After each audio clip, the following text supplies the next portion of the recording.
Mission Impossible: The Final Reckoning. I saw it in IMAX. Definitely worth it. The stunts look insane on the biggest screen. Is it the best Mission Impossible? No. Is it a flawed movie? Yes. I could have used more Haley Atwell. I think Grace is a wonderful character, and every time she comes on screen, you just have to smile. And she has great chemistry with Tom. In Dead Reckoning, she was doing a lot of different things, and it was like, oh yeah, you're gonna like this character. I wish she had a little bit more to do in this movie. The premise is simple: stop the entity, gather its source code so you can destroy it, although other people are trying to control it. And this movie doesn't have a lot of trial and error like previous movies, where it's like, all right, we're going to do this plan. It doesn't work. Okay, we're going to do this plan.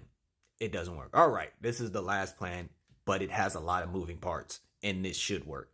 We don't really get that in this movie because the entity kind of knows everything and it's corrupting a lot of different people. So it's like, all right, here's the plan.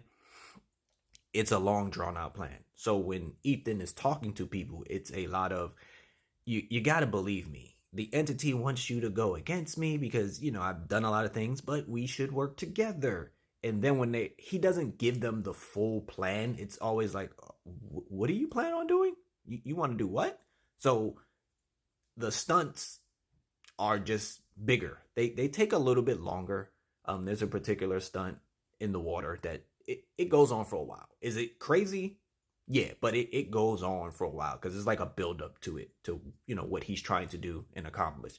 It's a lot of time running. He likes to run. It's a lot of it, but there's not like moment to moment action where it's like, all right, something's going wrong. Let's get some action. All right, somebody escapes.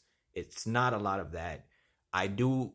I did appreciate the callbacks from all the previous movies. You do see snippets from the previous movies when characters are talking. Do you have to watch all the other movies to enjoy this one? I don't think so. But watching those previous movies, it's a little bit funnier when they're talking about certain things that happen, and it's like, oh yeah, he did that. He wasn't supposed to, but yeah, Ethan did that. He's kind of the man. But if this is the final movie in the franchise, they went out with a bang. It was a great last stunt. And it was a fun time. It is flawed. It is a little long, but I enjoyed it. So if you get a chance, check it out on the big screen. Let me know what you think. Deuces.